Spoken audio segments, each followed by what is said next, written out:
तो 5 star hotel में नहीं, सिक्योरिटी गार्ड के चुंगल में नहीं, 20 जगह बॉडी चेक करने वाला कोई नहीं आया तो देखता है कि पूरी दुनिया के ईमान वालों का बादशाह ईंट की तकिया लगाए जमीन पर लेटे हुआ है। कब बोलोगे यार, कब बोलोगे, कब बोलोगे? और जैसे ही देखा वैसे ही वहीं से चीख कर बोल पड़ा, मिस्र वालों अपने ज़हन दिमाग से अब इक़्तिदार की बातें भूल जाओ। बेशक इसलिए कि मुसलमानों का जो अमीरुल मोमिनीन है वो मोटे गद्दे पे नहीं सोता है, खाक उसके बिस्तर है, ईंट उसकी तकिया है। और हुकूमत का आलम यह है कि डाल दे अगर अपना हुक्म लिख कर तो दरिया भी रास्ता बदल।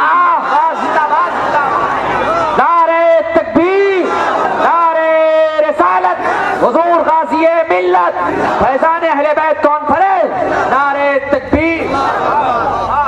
तो मेरे इमाम इसको मोहब्बत ने जो घुट्टी में पिलाया है सुन्नियों को नबी की याल का इश्क,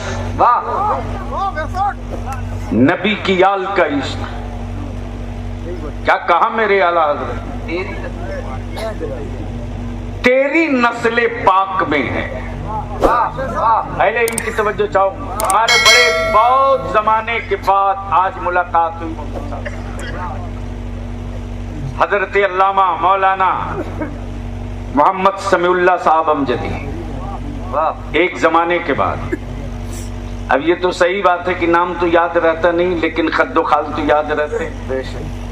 और कुछ याद रहे न रहे, 2 चीज याद रहती, या तो हादसा याद रहता है या मोहब्बत याद रहती है। अल्लाह का शुक्र है हादसा तो इनकी तरफ से नहीं हुआ, न मेरी तरफ से, मोहब्बत और नवाजिश इनकी तरफ से मेरे साथ हुई माशाअल्लाह। और अल्लाह का शुक्र है सैयद साहब की आपके इस बलियाबी के पास कुछ नहीं है, सिर्फ 2 चीज है।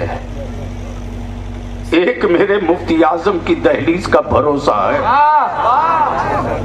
एक मेरे मुफ्ती आजम की दहलीज का भरोसा है। और मैं अपने उलमा से विनती करके कहूंगा कि इस वजीफे को पर अमल करके देख लीजिए। किसी धन्ना सेठ की औकात नहीं जो किसी आलिम की आंख से आंख मिलाकर बात कर लेगा। क्या कहने? किसी सत्ताधारी की औकात नहीं जो किसी आलिम से पंजा लड़ाने की गलती कर लेगा।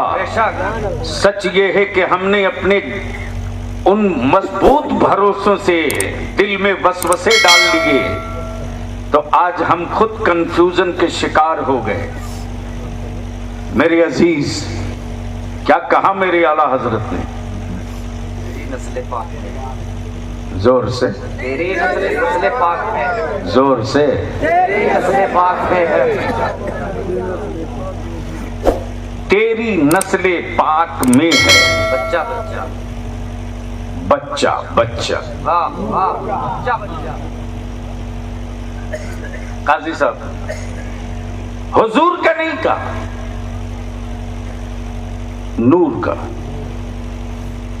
और एक वबा और चल पड़ी है मेरी जमात में जिसके नाम के आगे देखो सरकार।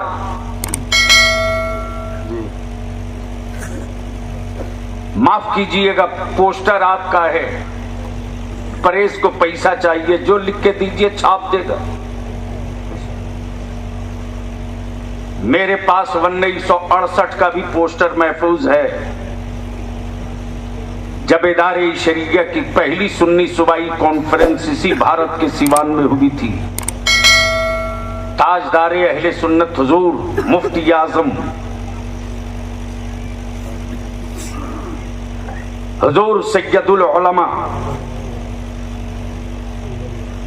हुजूर बुरहाने मिल्लत, हुजूर मुजाहिदे मिल्लत, हुजूर हाफिजे मिल्लत, 250 अकाबिरीन मौजूद थे।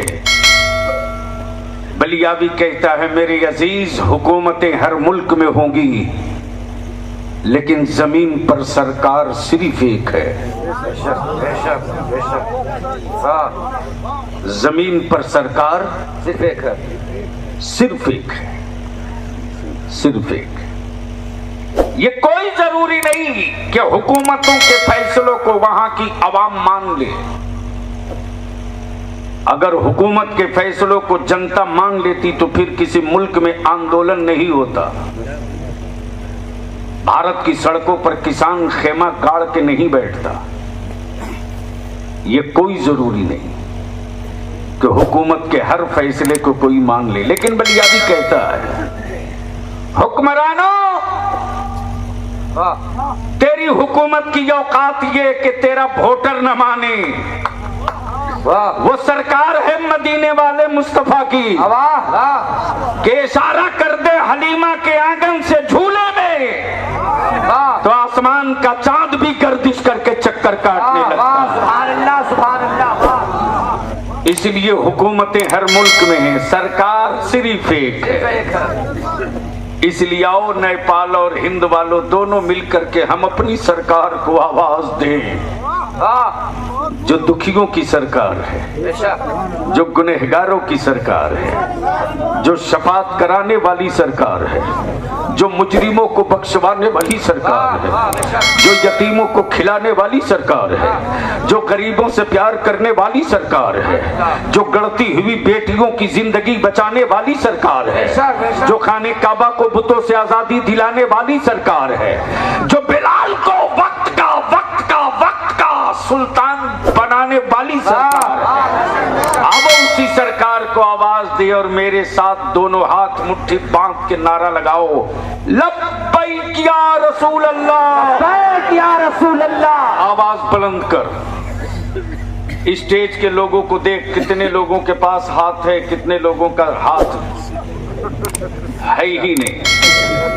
यही तो वक्त है। अब इस नाम पर जो मुत्तहिद नहीं होंगे तो किस नाम पर?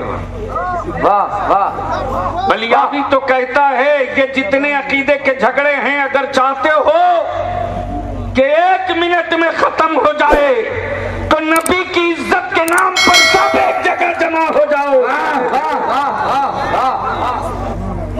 इसलिए दोनों हाथ मुट्ठी बांध के ललकार के बोलो, लब्बैक या रसूल अल्लाह, लब्बैक या रसूल अल्लाह, लब्बैक या रसूल अल्लाह, लब्बैक या रसूल अल्लाह, लब्बैक या हबीब अल्लाह, लब्बैक या हबीब अल्लाह, अल्लाहुम्मा लब्बैक या रसूल अल्लाह, अल्लाहुम्मा लब्बैक या रसूल अल्लाह। उलमाए ज़बील एहतराम से एक इल्तिजा,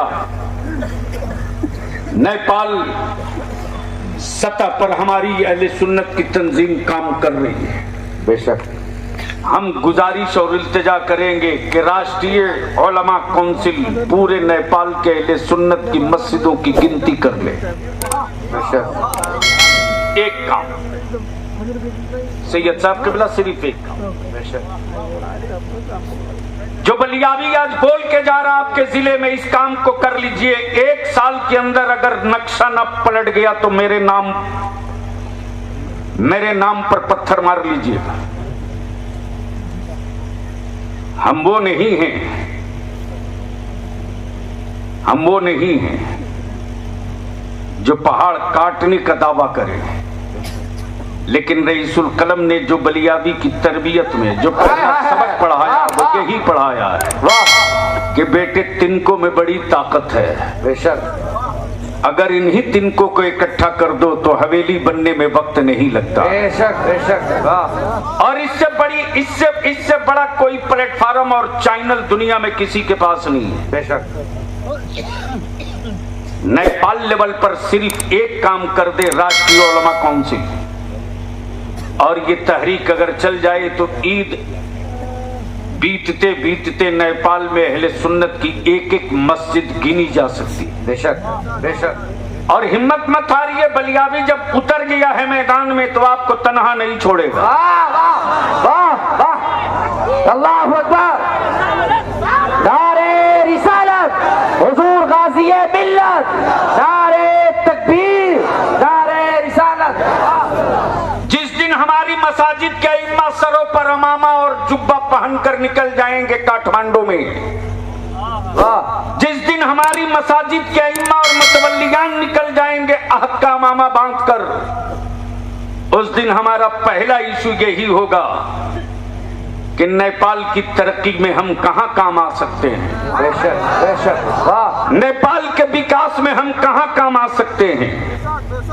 नेपाल की तरक्की में, नेपाल में आपसी सद्भाव और मोहब्बत का सूरज निकालने में हमारी लाली कहां काम आ सकती है। जिस दिन आप इस एजेंडे पर बैठ जाएंगे उस दिन हमारे उलमा किसी पार्टी के मोहताज नहीं रहेंगे, हर पार्टी मेरे आलिमों का मोहताज रहेगा। वाह वाह वाह, बेशक वाह वाह। और जिस वक्त आप उतरेंगे काठमांडू में 2 दिन के लिए, यकीन मानिए उसी रोज एक नई तारीख लिख दी जाएगी। 100 सवालों का एक जवाब सिर्फ आपका एक जगह बैठ जाना होगा।